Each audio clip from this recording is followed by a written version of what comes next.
கையில். மாண்புமிகு தமிழ்நாடு முதலமைச்சர் திரு மு.க. ஸ்டாலின் அவர்கள் 10 லட்சம் மடிக்கணினிகள் வழங்கும் மாபெரும் விழா. No compromise. உங்க சைடுலயும் எங்க சைடுலயும். It's a GT promise. GT Holidays, South India's #1 travel brand. Rubilux Paints, best quality, best value for money. உங்கள் பேர் சொல்லும் பெயிண்ட். செஞ்சுரி போட்டா ஒரு விசில் அடிக்கலாம்னு சொல்லிட்டு ரொம்ப ஆர்வத்தோட உட்காந்துருந்தேன். பட் அவர் அவுட் ஆனது 90s அவுட் ஆனது வந்து இட் வாஸ் குவைட் பெயின்ஃபுல். ஏன்னா அவர் அந்த 100 செஞ்சுரிஸ் அப்படின்ற அந்த ரெக்கார்ட் வந்து நெருங்கிட்டு இருக்காரு. I mean I would say it's almost there, but it's little long way to go. But அவருடைய ஸ்கில் அவர் இப்ப இருக்கிற ஃபார்முக்கு ஸோ ஒன் டே மட்டும் தான் விளையாடி இருக்காரு அப்படின்ற வருத்தத்துக்குரிய விஷயம். பட் என்ன கேட்டா டெஸ்ட் மேட்ச்ல அவர் எடுத்த கால் நான் கரெக்ட்னு கூட சொல்லுவேன். ஏன்னா அவருடைய ஃபார்ம் பெஸ்ட்ல இல்லை. நியூசிலாந்து பவுலர் இந்த ஜேமிசன் வந்து பார்த்தீங்கன்னா ஈஸியாகவே விராட் கோலி விக்கெட் எல்லாம் எடுக்கிற மாதிரி இருக்கு சார். ஸ்ரேயஸ் ஐயர் விக்கெட் எடுக்கிறாரு. இதெல்லாம் ஐபிஎல் விளையாடுறதுனால அவங்களுக்கு இன்னும் கொஞ்சம் ஈஸியாக இருக்கும். ஸோ அப்படி இருக்கும்போது அது வந்து கொஞ்சமே ஃபாஸ்ட் பவுலர்ஸ்க்கு ஃபேவரபுளாக இருந்தது என்னால் பார்க்க முடியும். நீங்கள் நம்ம டீம்லேயே we had 3 very good spinners. One is Washington Sundar, ஒன்று வந்து பார்த்தீங்கன்னா குல்தீப் யாதவ். அப்படி இருக்கும் பொழுதே குல்தீப்பால மட்டும்தான் விக்கெட் எடுக்க முடிஞ்சது. ஜடேஜாக்கும் வாஷிங்டன் சுந்தரும் கிடைக்கல. வேற பிரசித் கிருஷ்ணா 2 விக்கெட் எடுத்தாரு. 3 ஃபாஸ்ட் பவுலர்ஸ்மே 2 விக்கெட் எடுத்தாங்க. So it was a little favorable for fast bowlers. அதை அழகா எக்ஸ்ப்ளாய்ட் பண்ணார் கைல் ஜேமிசன். ஸ்ரேயஸ் ஐயர் கம்பேக் கொடுத்துருக்காரு சார். நேற்று மேட்ச் சூப்பராகவே விளையாடினார் அவரு. பிரதர் அவர் வந்து இந்த கிரிக்கெட் இஸ் இன் மீ அப்படின்னு லிட்டரலா இன்னொரு விராட் கோலி மாதிரி வந்துட்டு இருக்கு. ஸோ அவர் வந்து ஒரு இன்ஜுரி கன்சர்ன்லேருந்து வந்து இவ்வளோ அழகா விளையாடி அந்த மேட்ச் அப்படியே கையில் எடுத்துட்டு போனது வந்து it was very sweet to watch. Fans எல்லாருமே பெருசாக பேசின விஷயம்னு பார்த்தீங்கன்னா கில் வந்து ஃபார்ம்ல இல்ல. சுப்மன் கில் ஒன் டேல இருக்கக்கூடாதுன்னு சொன்னாலும் நான் சிரிப்பேன். பிகாஸ் ஒன் டேலையும் டெஸ்ட்லையும் இஸ் a fabulous player. டெஸ்ட்டை பொறுத்த வரைக்கும் சுப்மன் கில் இன்றியமையாத பிளேயர். அவர் இல்லாம டீம் இல்லைன்ற மாதிரி அழகா வந்துட்டு இருக்காரு. அவ்வளோ நல்லா ஸ்கோர். கேப்டன்சி அவருக்கு ஏர்லியா கொடுத்தது தான் எனக்கு ஒரு சின்ன வருத்தம். பிகாஸ் ருத்ராஜ் வந்து ஸ்குவாட்ல எடுக்கல, ஜெய்ஸ்வாலுக்கு வாய்ப்பு கிடைக்கல. ருத்ராஜ் கெய்க்வாடுக்கு இடம் கொடுக்கலங்கிறது அன்ஃபார்ச்சுனேட் தான் நான் சொல்லுவேன். ஸ்டில் ஐ அம் நாட் அவரை பத்தி நான் எவ்வளோ வீடியோஸ் பேசியிருக்கேன். I still believe in his talent. Is wonderful cricketer. ஆனால் யாருக்கு பதிலா விராட் கோலிக்கு பதிலாவா வாய்ப்பு இல்லை. இல்ல இவருக்கு ஸ்ரேயஸ் ஐயருக்கு பதிலாவா வாய்ப்பு. சார் வணக்கம் சார். வணக்கம் sir. India versus New Zealand first match India சூப்பரா விளையாடினாங்க சார். செகண்ட் மேட்ச் நாளைக்கு விளையாட போறாங்க. அந்த மேட்ச் பத்தி சொல்லுங்க சார், எப்படி இருக்கும்ன்றது பத்தி. கண்டிப்பா நாளைக்கு மேட்ச் இன்ட்ரெஸ்டிங்கா இருக்கும். இப்போ ஃபர்ஸ்ட் மேட்சே வந்து பாத்தீங்கன்னா நான் எதிர்பார்த்ததோட கொஞ்சம் பெட்டராகவே போச்சு. சின்ன பசங்களா இருந்தாலும் நல்லாவே வந்து அந்த டீம் வந்து கோஆர்டினேட் பண்ணி விளையாடினாங்க. நிறைய புதுமுகங்கள் இருந்தது. நம்ம ஊர் ஆதித்ய அசோக் வந்து கொஞ்சம் எக்ஸ்பென்சிவா போனாலுமே கில்லோட விக்கெட் அவர் தான் எடுத்தாரு. So he started well. எதிர்பார்த்ததோட நிக்கோலஸ் வந்து ரொம்ப நல்லாவே ஓப்பனிங் பார்ட்னர்ஷிப் கொடுத்தாரு. பட் அவர் போலர்ஸ் போல்ட் வெரி வெல். 117 இருந்ததுலேருந்து they gave a wonderful comeback. 117 for no loss இருந்த டீமை வந்து ஒரு 300க்கு ரெஸ்ட்ரிக்ட் பண்றது அவங்க இருந்த வேகத்துலன்றது உண்மையிலே நல்ல விஷயம். பிரசித் கிருஷ்ணா வந்து ஒரு ஓல்டு பாலை வந்து என்னால் நல்லா போட முடியும்னு மறுபடியும் ப்ரூவ் பண்ணிட்டு இருக்காரு. பட் அஃப்கோர்ஸ் என்னுடைய கால் வந்து அவர் டெஸ்ட் கிரிக்கெட் யூஸ் பண்றது for better rather limited cricket அப்படின்னாலும் இந்த மேட்ச்ல he played a crucial role. முக்கியமா சிராஜோட கம்பேக் ரொம்ப எக்ஸலண்டா இருந்தது. அவர் எடுத்த விக்கெட்ஸ் எல்லாமே ரொம்பவே க்ரூஷியலான மொமெண்ட்ல எடுத்திருந்தார். So very happy to see. And அவர் batting combination is also good. So இந்த காம்பினேஷன் இருக்கிற பட்சத்தில் நாளைக்கு I expect a wonderful partnership. Maybe 100+ partnership between Rohit and Kohli. Provided they bat together. அதுதான் நான் எதிர்பார்க்குறேன். தே வில் பேட் டுகெதர்னு நான் எதிர்பார்க்குறேன். ஏன்னா ஃபேன்ஸோட பெரிய எதிர்பார்ப்பே கோலி செஞ்சுரி அடிப்பாருன்றது தான் சார். ஏன்னா அதை மிஸ் பண்ணிட்டாரு. 93 ரன்ஸ்ல அவுட் ஆயிட்டாரு சார். டெஃபினட்டா அந்த எதிர்பார்ப்பு இருந்தது பிறகு. நானுமே வந்து அவர் செஞ்சுரி போட்டா ஒரு விசில் அடிக்கலாம்னு சொல்லிட்டு ரொம்ப ஆர்வத்தோட உட்காந்துருந்தேன். பட் அவர் அவுட் ஆனது 90s அவுட் ஆனது வந்து இட் வாஸ் குவைட் பெயின்ஃபுல். ஏன்னா அவர் அந்த 100 செஞ்சுரிஸ் அப்படின்ற அந்த ரெக்கார்ட் வந்து நெருங்கிட்டு இருக்காரு. I mean I would say it's almost there, but it's little long way to go. But அவருடைய ஸ்கில் அவர் இப்ப இருக்கிற ஃபார்முக்கு ஸோ ஒன் டே மட்டும் தான் விளையாடிட்டு இருக்காரு அப்படின்ற வருத்தத்துக்குரிய விஷயம். பட் என்ன கேட்டா டெஸ்ட் மேட்ச்ல அவர் எடுத்த கால் நான் கரெக்ட்னு கூட சொல்லுவேன். ஏன்னா அவருடைய ஃபார்ம் பெஸ்ட்ல இல்ல. அவர் வந்து அஃப்கோர்ஸ் ஆஸ்திரேலியால ஒரு பார்டர் காஸ்கர் ட்ரோஃபில ஒரு செஞ்சுரியே போட்டிருந்தா கூட அவருடைய பெஸ்ட் ஷாட்ஸ் அவரால் பிளே பண்ண முடியலங்கிறனால தான் அந்த கால் எடுத்தார். ஒருவேளை அவர் பழைய விராட் கோலியா ஆஸ்திரேலியாவை வந்து டெஸ்ட்ல அவங்க பிச்ல திணற விட்ட விராட் கோலியா இருந்திருந்தா கண்டிப்பா அவர் ரிட்டையர் ஆகக்கூடாதுன்னு நான் சொல்லுவேன். அப்ப இருக்கிற மொமெண்ட்லயே கூட அவர் இம்ப்ரூவ் பண்ணணும் தான் நான் சொன்னேன். இன்ஃபேக்ட் ரோஹித் சர்மா ரிட்டையர் ஆனா கூட ஓகே தான். But Virat Kohli has to improve and stay in the team தான் நான் சொன்னேன். But what has happened. இன்னுமுமே அவர் அந்த செஞ்சுரி அடிக்கிறதுக்கான அந்த 100th செஞ்சுரி அடிக்கிறதுக்கான வாய்ப்பு இருக்குன்னு நான் நம்புறேன். ஏன்னா பயங்கரமான ஃபார்ம்ல இருக்காரு. அது ஒன் டவுன்ல இறங்குறாரு. ஆரம்பத்துல கொஞ்சம் ஒரு ராபிட் இன்னிங்ஸ் ஆடினா கூட ஒரு மொமெண்ட்ல அழகா ஆங்கர் இன்னிங்ஸ் ஆடுறாரு. ஸோ நல்ல புரிதல் இருக்கு. So I think you will definitely go to that milestone. நாளைக்கு பிட்ச்ல அவர் அடிப்பாரா, ராஜ்கோட்ல அவர் அடிப்பாரா அப்படின்னா டெஃபினட்டா வாய்ப்பு இருக்கு.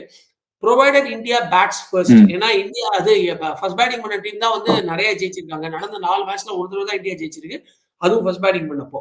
மற்றபடி ஆஸ்திரேலியா, இங்கிலாந்து, சவுத் ஆப்பிரிக்கா 3 பேர்ட்டையுமே வந்து செகண்ட் பேட்டிங் பண்ணும்போது லூஸ் பண்ணியிருக்காங்க. ஸோ ஃபர்ஸ்ட் பேட்டிங் டீமுக்கு ரொம்ப ஃபேவரபிளா இருக்கு. அண்ட் ஃபர்ஸ்ட் பேட்டிங் பண்ணும்போது பயங்கரமான பேட்டிங் கண்டிஷன்ஸ் இல்லை அப்படின்னாலும் ஆப்வியஸ்லி கொஞ்சம் பிட்ச் வந்து போக போக போலர்ஸ்க்கு ஃபேவரபிள் ஆகுதுங்கிறதுனால ஃபர்ஸ்ட் பேட்டிங் பண்ணாருன்னா definitely Virat Kohli has got a great chance. But second பேட்டிங்லயுமே அவரால் ஹிட் பண்ண முடியும். ஏன்னா பேட்டிங் கண்டிஷன்ஸ் டஃப் ஆகும்போது the situation gets tougher, the tougher gets going அப்படிம்பாங்க. So when the going gets tougher, the tougher gets going அப்படிம்பாங்க. So அதுலயுமே விராட் கோலியால சாதிக்க முடியும். So tomorrow I look for a very good partnership between Rohit and Virat Kohli. Provided Rohit கொஞ்சம் தன்னுடைய விக்கெட்டை தக்க வச்சு விளையாடினாங்க. ஏன்னா அவர் ஒரு ஹிட்டிங் கேம் விளையாடுறாரு. முந்தி மாதிரி எல்லா பாலையும் அடிக்க ட்ரை பண்ணல. அழகா ஒரு ஆங்கர் இன்னிங் ஸ்பேஸ் பண்ணிட்டு அப்புறம் தான் ஹிட்டிங் ஆரம்பிக்கிறாரு. அப்படி பண்ணும்போது Rajkot is a good pitch. But அடிச்சுக்கிட்டே இருப்பேன் அப்படின்னா he might lose his wicket a little early. But I look for a partnership between these two. ஏன்னா நியூசிலாந்து பவுலர் இந்த ஜேமிசன் வந்து பார்த்தீங்கன்னா ஈஸியாகவே விராட் கோலி விக்கெட் எல்லாம் எடுக்கிற மாதிரி இருக்கே சார். சிஎஸ் ஐயர் விக்கெட் எடுக்கிறாரு. இதெல்லாம் ஐபிஎல் விளையாடுறதுனால அவங்களுக்கு இன்னும் கொஞ்சம் ஈஸியா இருக்கும். ஏன்னா அவர் ஆர்சிபில விளையாடி இருக்காரு சார் ஜேமி.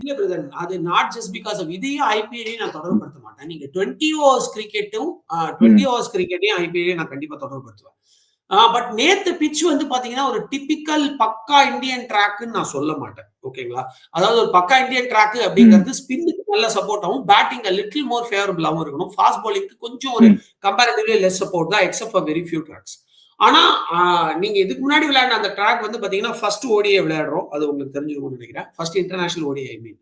ஸோ அப்படி இருக்கும்போது அது வந்து கொஞ்சமே ஃபாஸ்ட் பவுலர்ஸ்க்கு ஃபேவரபிளா இருந்தது என்னால பார்க்க முடியும். நீங்க நம்ம டீம்லயே we had 3 very good spinners. One is Washington Sundar, one வந்து பாத்தீங்கன்னா குல்தீப் யாதவ், அதுக்கப்புறம் அதான் ஜடேஜா.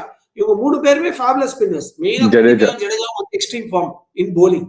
அப்படி இருக்கும் பொழுதே குல்தீப்பால மட்டும்தான் விக்கெட் எடுக்க முடிஞ்சது, ஜடேஜாக்கும் வாஷிங்டன் சுந்தரும் கிடைக்கல. வேறஸ் பிரசித் கிருஷ்ணா 2 விக்கெட் எடுத்தாரு, 3 ஃபாஸ்ட் பவுலர்ஸ்மே 2 விக்கெட் எடுத்தாங்க. So it was a little favorable for fast bowlers. அதை அழகா எக்ஸ்ப்ளாய்ட் பண்ணாரு கைல் ஜேமிசன். நான் ஒரு கிட்ட கிரெடிட்டை வாங்கல, பட் அவர் அழகா அதை வந்து யூஸ் பண்ணாரு, அந்த எக்ஸ்ப்ளாய்ட் பண்ணாரு அந்த கண்டிஷன்ஸை. அதனால தான் இந்த ஒரு ப்ரெஷரே அவங்களால கிரியேட் பண்ண முடிஞ்சது. சிஎஸ் ஐயர் கம்பேக் கொடுத்துருக்காரு சார். நேற்று மேட்ச் சூப்பராகவே விளையாடினாரு. அவரை பத்தி சொல்லுங்க சார். பிரதர், அவர் வந்து இந்த கிரிக்கெட் இஸ் இன் மீ அப்படின்னு லிட்டரலா இன்னொரு விராட் கோலி மாதிரி வந்துட்டு இருக்காரு. ஓகேங்களா? எந்த கண்டிஷன்லயுமே விராட் கோலி வந்து லிமிடெட் ஓவர்ஸ் கிரிக்கெட்ல நான் சரியா விளையாடலன்ற மாதிரி ஒரு தருணம் நீங்க பாத்துக்கவே முடியாது. இன்ஃபேக்ட் T20 வேர்ல்டு கப்ல இனிஷியலா வந்த மேட்சஸ் எல்லாத்தையுமே அவர் ரொம்ப சீக்கிரம் ஓப்பனிங்ல வந்து அவுட் ஆயிடுறாரு, பெரிய கன்சர்ன், அவ்வளவுதான் கூலி காலி அப்படின்னு சொல்லி போய் நான் சொன்னேன். அவருக்கு கிளிக் ஆயிடுச்சுன்னா எக்ஸலண்டா விளையாடுவார், அவர் 1 டவுன் இறக்கி விடுறது பெட்டர் சாய்ஸ் சொல்லிட்டே இருந்தேன். ஆனா அதே ஓப்பனிங் பொசிஷன்ல வந்துதான் ஃபைனல்ல சூப்பரா ஒரு 50 அடிச்சார் against South Africa T20 world கப்ல. சோ அவரை பொறுத்த வரைக்கும் லிமிடெட் ஓவர்ஸ் கிரிக்கெட்ல ஆஃப் டேஸ் அப்படிங்கறதே ரொம்ப ரொம்ப ரொம்ப ரொம்ப கம்மி. இப்ப நாளைக்கு விளையாட போற ராஜ்கோட்ல இது வரைக்கும் நடந்த 4 மேட்ச்ல 3 50 அடிச்சிருக்கு. சோ இந்த பிட்ச்ல ராஜ்கோட்ல வந்து பாத்தீங்கன்னா நான் 3 மேட்ச்ல ஒரு 50 போட்டிருக்காரு. சோ எந்த கண்டிஷன்லயுமே நீங்க விராட் கோலியோட ரெக்கார்ட் எடுத்தீங்கன்னா he will be always scoring for limited overs cricket. அதே மாதிரி ஸ்ரேயாஸ் ஐயருக்குள்ளேயும் அந்த கிரிக்கெட் உள்ள பூந்துருச்சுன்றதை என்னால ரொம்ப தெளிவா பார்க்க முடியுது. அது ஒன் டே கிரிக்கெட்டா இருந்தாலும் சரி, அவருக்கு சான்ஸ் கொடுத்திருந்தா T20 கிரிக்கெட்டா இருந்தாலும் சரி, he is going to be massive. So அவர் வந்து ஒரு இன்ஜுரி கன்சர்ன்ல இருந்து வந்து இவ்வளவு அழகா விளையாடி அந்த மேட்ச் அப்படியே கையில எடுத்துட்டு போனது வந்து it was very sweet to watch. அவருடைய இன்னிங்ஸ் ரொம்ப ரொம்ப இம்பார்ட்டன்ட். ஏன்னா நீங்க நல்லா கவனிச்சீங்கன்னா தெரியும், when Shreyas Iyer was batting at few conditions, நம்மளுடைய ஓவர் ரேட் ரொம்ப குறைஞ்சிருந்தது, பவுண்டரியே வராம இருந்த ஒரு சூழல் வந்தது. பிகாஸ் விராட் கோலி இந்த பக்கம் ஆங்கர் இன்னிங்ஸ் ஆடினார், அவர் அப்படித்தான் விளையாடணும். பட் இந்த பக்கம் ஒரு சீனியர் ஆங்கர் இன்னிங்ஸ் ஆடுறதை நம்ம ரெஸ்பான்சிபிலிட்டியா எடுத்துக்கணும்னு சொல்லிட்டு அவர் சட்டு முட்டுன்னு ஒரு ஓவர் எக்ஸ்ப்ளாய்ட் பண்ணார் பாருங்க. அதுக்கப்புறம் தான் மேட்ச் நம்ம பக்கம் வந்துச்சு. So hats off to Shreyas Iyer for that. இந்த பக்கம் ஸ்ரேயாஸ் ஐயர், இந்த பக்கம் விராட் கோலி விளையாடுறத பார்க்கும் போது எனக்கு பழைய நினைவுகள்லாம் வந்துச்சு. இந்த பக்கம் ஒரு நல்ல குரூஷியல் பேட்ஸ்மேன் தான், அந்த பக்கம் விராட் கோலி அடிக்க வச்சு அடிக்க போவாங்க. சோ அந்த மாதிரி அப்படியே அதை வந்து இவரு அந்த என்ன சொல்றது, அந்த ரிலே ரன்ல கொடுப்பாங்கல்ல, அப்படி கொடுத்த மாதிரி எனக்கு இருந்துச்சு. we are yet to witness a great future of Shreyas Iyer. Fans எல்லாருமே பெருசா பேசின விஷயம்னு பாத்தீங்கன்னா கில் வந்து ஃபார்ம்ல இல்ல, அவர் கேப்டன்சி கொடுக்குறீங்கன்ற மாதிரி விஷயம்லாம் நம்ம நிறையவே நம்மளும் பேசியிருந்தோம் சார். ஆனா போன மேட்ச் நல்லாவே விளையாடினாரு, ஒரு 50 அடிச்சிருந்தாரு. அவரை பத்தி சொல்லுங்க. நான் சுப்மன் கில் நல்லா பாருங்க, நம்மளுடைய வீடியோல நான் சொன்னேன், சுப்மன் கில் இல்லாம ஒன் டே டீம் ஆடணும்னு நீங்க சொல்றதெல்லாம் நான் காமெடின்னு சொல்லுவேன். எப்படி T20ல வந்து சூரியகுமார் யாதவ் ஃபார்ம்ல இல்ல, அவர் கேப்டன்சி ஏன் பண்றாருன்னு நீங்க கேட்டா நான் சிரிப்பேனோ, அதே மாதிரி சுப்மன் கில் ஒன் டேல இருக்கக்கூடாதுன்னு சொன்னாலும் நான் சிரிப்பேன். பிகாஸ் ஒன் டேலையும் டெஸ்ட்லயும் இஸ் அ ஃபேபுலஸ் பிளேயர். டெஸ்ட்டை பொறுத்த வரைக்கும் சுப்மன் கில் இன்றியமையாத பிளேயர். அவர் இல்லாம டீம் இல்லைன்ற மாதிரி அழகா வந்துட்டு இருக்காரு. அவ்வளவு நல்லா ஸ்கோர் பண்றாரு. ஒன் டேவை பொறுத்த வரைக்கும் ஆல்சோ இஸ் வெரி இம்பார்ட்டன்ட். ஏன்னா ஒரு ஸ்லோ ரன்னிங் ரேட்ல ஒரு ஸ்லோ ஸ்ட்ரைக் ரேட்ல ஸ்டார்ட் பண்ணி ஒரு பெரிய ஸ்கோர் ஹிட் பண்ணக்கூடிய நல்ல அபிலிட்டி உள்ள பிளேயர். மெயினா வந்து உங்களுக்கு இந்த கொஞ்சம் ஃபாரின் கண்டிஷன்ஸ்ல கூட அவரால் சமாளிச்சு ஒரு லாங் இன்னிங்ஸ் விளையாட முடியும். சோ எக்ஸ்பெக்டட் தான். பட் கேப்டன்சி அவருக்கு ஏர்லியா கொடுத்ததுதான் எனக்கு ஒரு சின்ன வருத்தம். பிகாஸ் ஸ்ரேயஸ் ஐயர் இருக்காரு, KL ராகுல் இருக்காரு, both very good players are there still there in one day format அப்படிங்கிறப்போ we might have given him a little laterன்றதா என்னுடைய கருத்தா இருந்துச்சு. ஏன்னா அதுக்கான மெச்சூரிட்டியும் வேணும், அதுக்கான நிறைய டெக்னிக்ஸ் இருக்கணும். அந்த டெக்னிக்ஸ்ல அவர் கொஞ்சம் நிறையவே இம்ப்ரூவ் பண்ணியிருக்காரு when compared to test cricket. But still it is a little early for him. ஆனா ஒரு கேப்டன் ரெஸ்பான்சிபிலிட்டியை வச்சுக்கிட்டே அவர் பேட்டிங் எக்ஸிபிட் பண்ணது எனக்கு ரொம்ப சந்தோஷம். போன ஓடிஐ சீரியஸ்ல விளையாடின பிளேயருக்கு யாருக்கும் முக்கியத்துவம் கொடுக்கலையோன்ற மாதிரி இருக்கு இல்லையா சார்? ருத்ராஜ் வந்து ஸ்குவாட்ல எடுக்கல, ஜெய்ஸ்வாலுக்கு வாய்ப்பு கிடைக்கல, KL ராகுல் கேப்டன்சி பண்ணிட்டு இருந்தாரு. அவன் KL ராகுல் 5th டவுன் இறங்குறவர் 6th டவுன் இறக்குறாங்க. இந்த மாதிரி விஷயம்லாம் எப்படி பாக்குறீங்க? நான் இப்பவும் சொல்றேன், KL ராகுல் 5th வரவர் 6th போறாருன்னா அவருக்கு லீஸ்ட் ஆப்பர்ச்சுனிட்டி தயவு செஞ்சு நினைக்காதீங்க. முழுக்க ஜடேஜா vs KL ராகுல் or Akshar Patel vs KL ராகுல் எந்த பொசிஷன்ல அவங்க ஃபிட் ஆறாங்கிறதுக்கு ஏத்த மாதிரி தான் பண்ணிட்டு இருக்காங்க. ஓகேங்களா? இப்போ நம்ம கிட்ட இந்த டீம்ல ஒரு பெரிய பிரச்சனை என்னன்னா, ஜடேஜாக்கு அடுத்து ஜடேஜாவே டவுன் தி ஆர்டர் தான் வராது. சோ ஜடேஜாக்கு அடுத்த லெஃப்ட் ஹேண்டர் வந்து பாத்தீங்கன்னா குல்தீப்போ இல்லைன்னா வாஷிங்டன் சுந்தர் டீம்ல இருக்கும். வாஷிங்டன் சுந்தரோ தான் வராது. இப்போ Washington Sundaram out for injury. அதுக்கு பதிலா வந்து we are going to see who is going to come. Nitish வந்து ஒரு ஃபாஸ்ட் bowling ஆல்ரவுண்டரா வர போறாரா, இல்லைன்னா இவர் அந்த பதோனி வர போறாரா அப்படிங்கறத நம்ம பார்க்கணும். அவரு ரைட் ஹேண்டர் மறுபடியும். சோ ஒரு லெஃப்ட் ஹேண்டருக்கு இம்பார்ட்டன்ஸ் கொடுக்கணும், ஒரு லெஃப்ட் ஹேண்டருக்கான தேவை இருக்குங்கிறதுனாலதான் ஜடேஜா முன்னாடி போறாரு, ராகுல் பின்னாடி வர்றாரு. It is not deep promoting. It is still okay. I would say KL ராகுல் அந்த ஒரு எபிலிட்டி உள்ளவர் தான். பட் நீங்க ஜெய்ஸ்வாலுக்கும் ருத்ராஜ் கெய்க்வாடுக்கும் இடம் கொடுக்கல அப்படின்னு சொல்றது வந்து, அப்கோர்ஸ் ஜெய்ஸ்வால் ஸ்குவாட்ல இருக்காரு, you shouldn't forget that. But Ruturaj கெய்க்வாடுக்கு இடம் கொடுக்கலங்கிறது அன்பார்ச்சுனேட் தான் நான் சொல்லுவேன். ஸ்டில் ஐ அம் நாட், அவரை பத்தி நான் எவ்வளவு வீடியோஸ் பேசியிருக்கேன். I still believe in his talent. Is a wonderful cricketer. ஆனால் யாருக்கு பதிலா? விராட் கோலிக்கு பதிலாவா? வாய்ப்பு இல்லை. இல்ல இவருக்கு ஸ்ரேயஸ் ஐயருக்கு பதிலாவா? வாய்ப்பு இல்லை. ரெண்டு பேருமே சூப்பர் ஃபார்ம்ல இருக்காங்க. இல்ல ஓப்பனிங் கொண்டு போய் இறக்க போறீங்களா? அப்ப சுப்மன் கிலுக்கு பதிலா ஓப்பனிங் வராங்கன்னா அப்ப கேப்டன்சி நீங்க KL ராகுல் கொடுக்குறீங்கன்னா ஓகே, ஐ அக்ரி. பட் அப்பவும் கூட நீங்க சுப்மன் கிலுக்கு பதிலா ருத்ராஜ் எடுக்க மாட்டாங்க. they will take Jaiswal because a very good left hander hitter. So நம்ம எவ்வளவுதான் நீங்க கால்குலேஷன்ஸ் போட்டாலும் அவருக்கான பிளேஸ் இப்ப இல்ல. அதுக்கு ஒரு அர்த்தம் இருக்கு. இப்போ இல்லைன்னா ஒன்ஸ் விராட் கோலி ஆர் ரோஹித் அவங்களுக்கான ஒரு எண்டு, அவங்களுடைய கரியர்ல ஒரு ரிட்டையர்மெண்ட் ஸ்டேஜ்னு ஒன்று வரும்போது, மேபி ஆஃப்டர் 2027 வேர்ல்ட் கப், டெஃபினட்டா அந்த பொசிஷனை எடுக்க போறது ருத்ராஜ் கெய்க்வாட் தான். அது வந்து எனக்கு முழுசா நம்பிக்கை இருக்கு. தோ ஓப்பனிங்ல ரோஹித் சர்மா இப்ப போறாரு அப்படின்னா அந்த இடத்துல ஜெய்ஸ்வாலுக்கான வாய்ப்பு இருக்கு அப்படின்னா கூட டெஃபினட்டா ஏதாவது ஒரு ஸ்பேஸ்ல Ruturaj Gaikwad will be consider. ஒரு கருண் நாயர் மாதிரி ஒரு இதுக்கப்புறம் கிடைக்குமா ஆப்பர்ச்சுனிட்டின்ற क्वेश्चन எனக்கு வந்து ருத்ராஜ் கெய்க்வாட் விஷயத்துல தெரியல. I strongly believe he is going to be back in the team, maybe after retirement of any of the seniors.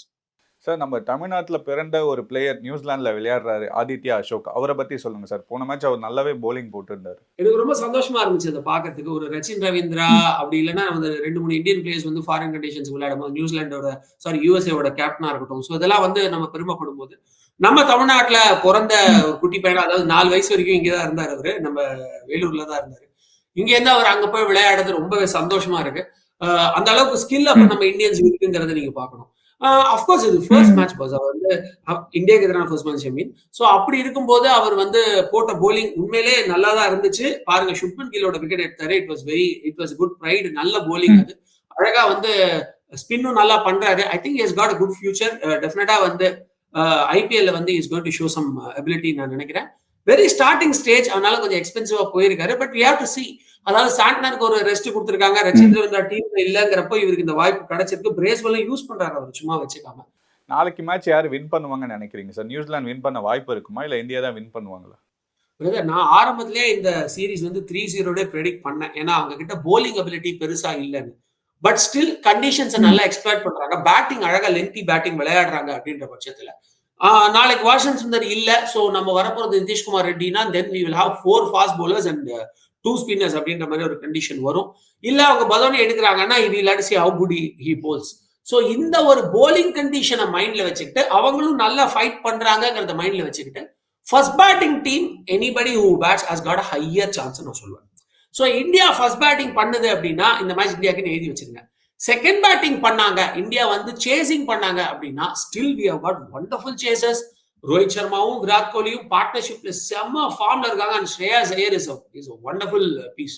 So I still see நம்ம செகண்ட் பேட்டிங்கே பண்ணாலும் I would say 80-20. 80% நம்ம தான் ஜெயிக்க வாய்ப்பு, 20% I'll give to New Zealand. ரொம்ப நன்றி sir, நிறைய விஷயங்கள் பேசணும். ரொம்ப தேங்க்ஸ்.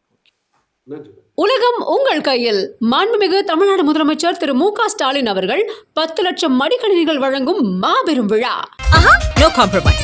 உங்க சைடுலயும் எங்க சைடுலயும். It's a GT promise. GT Holidays, South India's #1 travel brand. Rubilux Paints, best quality, best value for money. உங்கள் பேர் சொல்லும் பெயிண்ட்